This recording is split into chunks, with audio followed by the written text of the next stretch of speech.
ഇന്നും യേശുവിനോടുകൂടി യാത്ര തുടരാമെന്ന ഈ ശുശ്രൂഷയിലേക്ക് താങ്കളെ സ്വാഗതം ചെയ്യുകയും കർത്താവായ യേശു ക്രിസ്തുവിൻ്റെ നിസ്തുല നാമത്തിൽ വന്ദനം പറയുകയും ചെയ്യുന്നു. പെട്ടെന്ന്, അതായത് നമ്മൾ പ്രതീക്ഷിക്കുന്നതിനപ്പുറമായുള്ള സമയം, അതിനാണല്ലോ ചിലപ്പോൾ പെട്ടെന്നൊക്കെ അങ്ങനെയൊക്കെ പറയുന്നത്. അങ്ങനെയുള്ള ഒരു ദൈവപ്രവൃത്തി നമ്മൾ പലപ്പോഴും പ്രതീക്ഷിച്ചിട്ടുണ്ട്. എന്നാൽ സാധാരണയായി നമ്മളുടെ പ്രതീക്ഷകളെ തകിടം മറിച്ചുകൊണ്ട് നമ്മൾ സ്വയം പറയാറുണ്ട്, എൻ്റെ പ്രതീക്ഷകൾ അസ്തമിക്കുന്നു, എൻ്റെ പ്രതീക്ഷകൾ ഇതുവരെയും പൂവണിഞ്ഞിട്ടില്ല, ഞാൻ വിചാരിച്ചതുപോലെയൊന്നും കാര്യങ്ങൾ നടക്കുന്ന മറ്റൊന്നും കാണുന്നില്ല. ചിലരൊക്കെ അതിനപ്പുറമായി ചില നിരാശയുടെ വാക്കുകളുമൊക്കെ പറയാറുണ്ട്. പക്ഷേ സുഹൃത്തെ, ഒരു കാര്യം നിങ്ങൾ മനസ്സിലാക്കണം. ദൈവം നിങ്ങൾക്ക് വേണ്ടി ഒരുക്കിയിട്ടുള്ളത്, ദൈവം നിങ്ങളെക്കുറിച്ച് ആഗ്രഹിക്കുന്നത്, അത് ദൈവത്തിൻ്റെ സമയത്ത് തന്നെ നിർവഹിക്കപ്പെടുമെന്നുള്ളതിന് തർക്കം വേണ്ട. അതുകൊണ്ടത്രേ അപ്പോസ്തലനായ പത്രോസ് പറയുന്നത്, ദൈവം നമ്മളെ ഉയർത്തേണ്ടതിന് ദൈവത്തിൻ്റെ തക്ക സമയത്തിനായിട്ട് നമ്മൾ കാത്തിരിക്കണം. അത് വാസ്തവമാണ്. നമുക്കങ്ങനെ ഒരു കാത്തിരിപ്പിന് തയ്യാറാകുമോ? എങ്കിൽ തീർച്ചയായിട്ടും ദൈവം പ്രവർത്തിക്കുന്നത് കാണാൻ കഴിയും. തുടർന്നുള്ള ചിന്തകൾ നിങ്ങൾക്ക് അനുഗ്രഹമായി തീരട്ടെ. അപ്പോസ്തല പ്രവർത്തികൾ 12-ാം അധ്യായം 7-ാം വാക്യം വായിക്കട്ടെ. പെട്ടെന്ന് അറയിൽ ഒരു വെളിച്ചം ഉദിച്ചു. പെട്ടെന്ന് ദൈവം പ്രവർത്തിച്ച അനേക സംഭവങ്ങൾ തിരുവചനത്തിൽ വിശദമാക്കിയിട്ടുണ്ട്. അതെല്ലാം ഓരോന്നും കോൺകോർഡൻസ് എന്ന നിലയിലൊന്നും വിശദീകരിക്കാനല്ല ദൈവാത്മാവ് എനിക്ക് പ്രേരണ നൽകുന്നത്. മറിച്ച് ദൈവം നമുക്ക് വേണ്ടി പ്രവർത്തിക്കുന്ന തൻ്റെ അത്ഭുത പ്രവൃത്തികൾ ഏത് നിലയിലൊക്കെയാണ് വെളിപ്പെടുത്തുന്നതെന്ന് നമുക്കറിഞ്ഞുകൂടാ എന്ന പരമരഹസ്യം നമ്മൾ തിരിച്ചറിയേണ്ടിയിരിക്കുന്നു. ഈ ദൈവിക രഹസ്യം നമ്മൾ തിരിച്ചറിയുമ്പോൾ തീർച്ചയായിട്ടും നമ്മുടെ പരാതികൾ മാറും.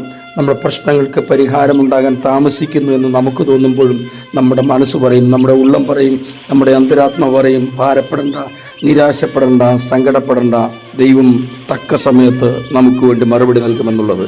കാരാഗ്രഹത്തിൽ അടയ്ക്കപ്പെട്ട പത്രോസിന് യാതൊരു പ്രതീക്ഷയ്ക്കും വകയില്ല എന്ന് ലോകം വിധി എഴുതി.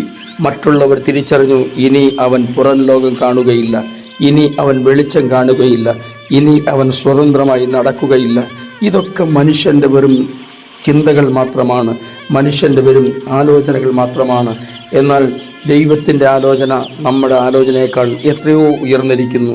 ദൈവത്തിൻ്റെ വഴികൾ നമ്മുടെ വഴികളേക്കാൾ എത്രയോ ഉന്നതമായിരിക്കുന്നെന്ന് തിരിച്ചറിയുന്ന പ്രിയപ്പെട്ടവർ തീർച്ചയായിട്ടും ഒരു കാര്യം മനസ്സിലാക്കും. അവർ വിളിച്ചു പറയും, വിളംബരം ചെയ്യും, ദൈവത്തിൻ്റെ വഴികൾക്കായി കാത്തിരുന്നാൽ നമ്മുടെ വഴികളേക്കാൾ എത്ര ശ്രേഷ്ഠമായ വഴികളാണ് ദൈവം ഒരുക്കുന്നതെന്ന്. ചിലപ്പോഴൊക്കെ നമ്മൾ എന്തെങ്കിലും അത്ഭുതങ്ങൾ മാനുഷികമായ ചില കരങ്ങളിൽ നിന്ന് പ്രതീക്ഷിക്കാറുണ്ട്. അത് സ്വാഭാവികമാണ്, മനുഷ്യനല്ലേ, അങ്ങനെ ചെയ്തു പോകും.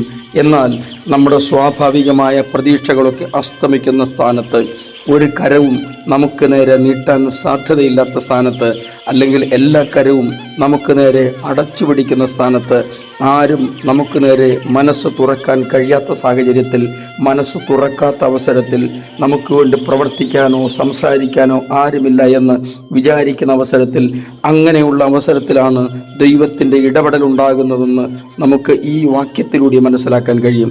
കാരാഗ്രഹത്തിന് അടയ്ക്കപ്പെട്ട പത്രോസിന് പ്രതീക്ഷയ്ക്ക് വകയില്ലെന്ന് മറ്റുള്ളവർ പറയുമ്പോഴും പത്രോസിനൊരു കാര്യം അറിയാം, എനിക്ക് പ്രതീക്ഷയ്ക്ക് വകയുണ്ട്.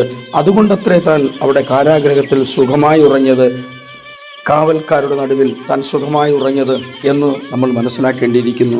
അതേ പ്രിയരെ, ജീവിതത്തിലെ പ്രശ്നങ്ങൾ നിങ്ങളുടെ ഉറക്കം കെടുത്തരുത്. ജീവിതത്തിലെ പ്രതിസന്ധികൾ നിങ്ങളുടെ സമാധാനം കെടുത്തരുത്. ജീവിതത്തിലെ പ്രതിസന്ധികൾ നിങ്ങളുടെ സന്തോഷം നഷ്ടമാക്കരുത്. മറിച്ച് പ്രതിസന്ധികളുടെ മധ്യത്തിൽ വീറോടെ ധൈര്യത്തോടെ പറയാൻ കഴിയണം, എൻ്റെ ദൈവം എനിക്ക് വേണ്ടി പ്രവർത്തിക്കുന്ന സമയം സമാഗതമായി എന്ന്.